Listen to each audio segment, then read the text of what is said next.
शिव बाबा याद है ना।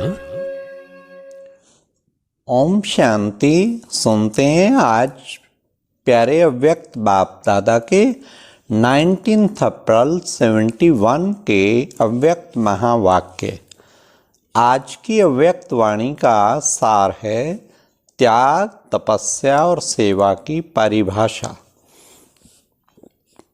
आज की अव्यक्त वाणी में प्यारे बाप दादा ने धारणा मूर्त, ज्ञान मूर्त बनने के लिए कौन सी 3 बातें ध्यान में रखनी हैं, और फिर बाबा ने बताया सेवा करते करते इन 2 बातों को नहीं भूलना है।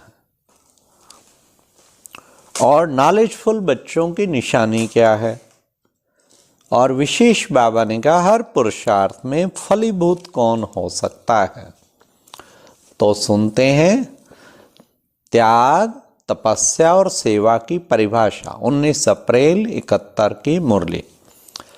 आज भट्ठी का आरंभ करने के लिए बुलाया है। इस भट्ठी में सर्व गुणों की धारणा मूर्त बनने के लिए व संपूर्ण ज्ञान मूर्त बनने के लिए आए हो। इसके लिए मुख्य 3 बातें ध्यान में रखनी है। वह कौन सी? जिन 3 बातों में संपूर्ण ज्ञान मूर्त और सर्वगुण मूर्त बनकर ही जाओ। बाबा ने 3 बातें बताई, वो कौन सी सुनिए। 1 त्याग, दूसरा तपस्या और तीसरा है सेवा। इन तीनों ही शब्दों की धारणा मूर्त अर्थात संपूर्ण ज्ञान मूर्त और सर्व गुणों की मूर्त बनना। त्याग किसको कहा जाता? निरंतर त्याग वृत्ति और तपस्या मूर्त बनकर हर सेकंड, हर संकल्प द्वारा हर आत्मा की सेवा करनी है।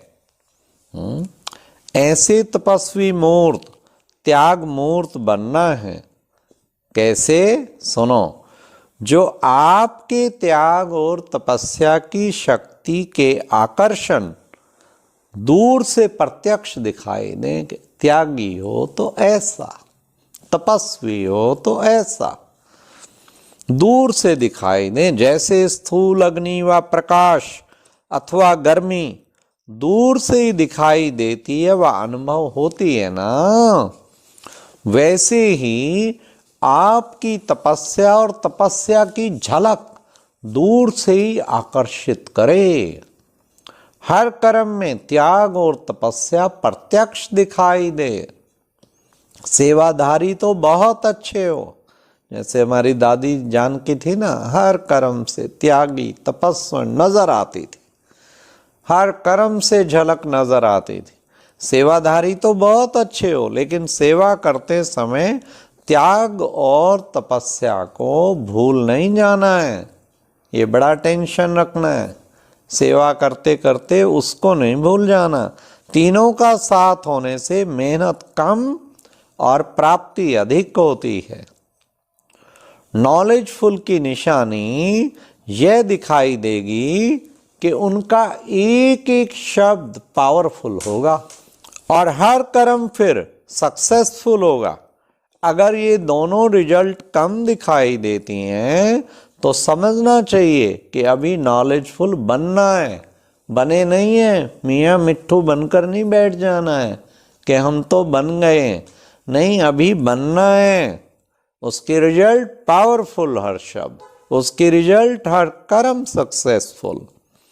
तो बाबा ने कहा कोई भी पुराने संकल्प व संस्कार दिखाई ना दें, इतना त्याग सीखना है।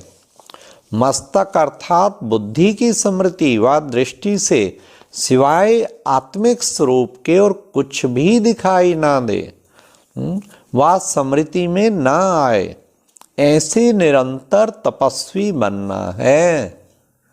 जिस भी संस्कार व स्वभाव वाले, चाहे रजोगुणी चाहे तमोगुणी आत्मा हो, संस्कार व स्वभाव के भी भले वश हो, आपकी पुरुषार्थ में परीक्षा के निमित्त बनी हुई हो, लेकिन हर आत्मा के प्रति सेवा अर्थात कल्याण का संकल्प व भावना उत्पन्न हो। तो बाबा ने कितना सुंदर रहस्य बताया। कैसी भी आत्मा हो, लेकिन कल्याण का संकल्प भावना। हर पुरुषार्थ में फलीभूत वह हो सकता है, ध्यान से सुनना, हर पुरुषार्थ में फलीभूत वह हो सकता है जिसमें ज्ञान और धारणा के फल लगे हुए हों। जैसे अभी सभी के सामने ब्रह्मा कुमार प्रसिद्ध दिखाई देते हैं ना, एकदम प्रसिद्ध, दूर से ही जान जाते हैं कि ये ब्रह्मा कुमार है। अब ब्रह्मा कुमार के साथ साथ तपस्वी कुमार दूर से ही दिखाई पड़ो, ऐसा बनकर जाना है। वह तब होगा जब मनन और मगन दोनों का अनुभव करेंगे। जैसे स्थूल नशे में रहने वालों के नैन चैन चलन दिखाई देते हैं कि ये नशे में है, ऐसे ही आपके चलन और चेहरे से ईश्वरीय नशा और नारायणी नशा दिखाई पड़े, चेहरा ही आपका परिचय दे। इस रीति से आपका चेहरा, कितने सुंदर बाप दादा के शब्द हैं, इस रीति से आपका चेहरा परिचय कार्ड का कर्तव्य करे। परिचय card, identity card I card अब ज्यादा बने हैं, ये 71 की बात है बाबा। देखो अभी गुप्त धारणा का रूप नहीं रखना। कहीं ऐसे समझते हैं कि ज्ञान गुप्त है, बाप गुप्त है, तो धारणा भी गुप्त है। ज्ञान गुप्त है, बाप गुप्त है, लेकिन उन द्वारा जो धारणाओं की प्राप्ति होती है वह गुप्त नहीं हो सकती है। तो धारणाओं को व प्राप्ति को प्रत्यक्ष रूप में दिखाओ, फिर क्या होगा, तब प्रत्यक्षता होगी। प्रत्यक्षता का डंका बज उठेगा। हाँ, तो बाबा ने ये विशेष कहा। फिर खास कुमारों के लिए कहा, विशेष करके कुमारों में एक संस्कार होता है जो पुरुषार्थ में विघन रूप होता है। वह कौन सा? कुमारों में संस्कार होता है जो कामनाओं को पूर्ण करने के लिए संस्कारों को रख देते हैं। जैसे जेब खर्च रखा जाता है ना, जैसे राजाओं की राजाई तो छूट गई लेकिन फिर भी पर्स को नहीं छोड़ते, इसी रीति संस्कारों को कितना भी खत्म करते लेकिन जेब खर्च मुआफिक कुछ न कुछ किनारे रख देते हैं। यह है मुख्य संस्कार।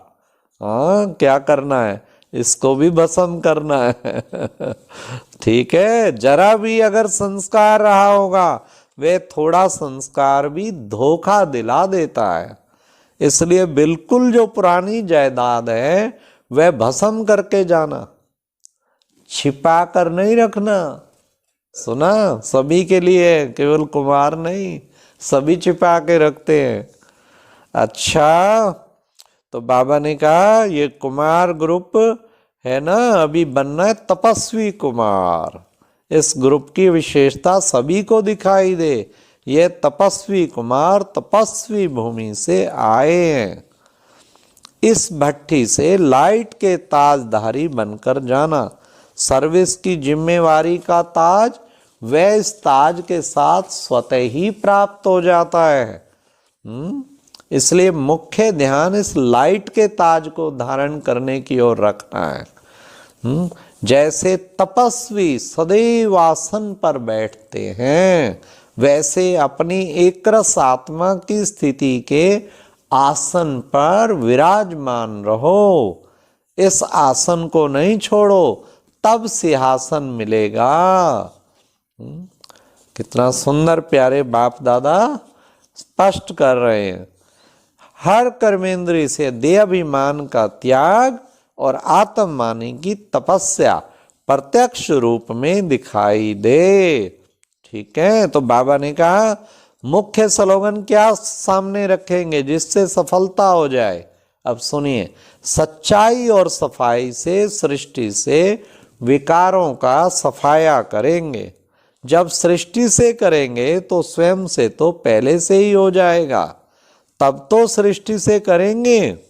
तो यह स्लोगन सदा याद रखने से तपस्वी मूर्त बनने में सफलता प्राप्त हो जाएगी। तो अच्छा, ओम शांति। ये थे आज के बाबा ने 3 चीजें जो बताई, त्याग, तपस्या और सेवा। इन तीनों चीजों का सदा ही हमें ध्यान रखना है। त्यागी भी बनना है, तपस्वी भी और सेवाधारी भी बनना है। और खास बाबा ने कहा जेब खर्ची कभी नहीं रखनी है। थोड़ा सा संस्कार बचा कर रख लेते हैं ना, तो बाबा ने कहा जेब खर्ची नहीं रखनी है। और नॉलेजफुल बन के एक एक शब्द बच्चों का पावरफुल होना चाहिए, फिर सक्सेसफुल होंगे। ये थे आज के बाबा के महावाक्य। ओम शांति। और अब यह एक बहुत अच्छी वीडियो भी जरूर देखें।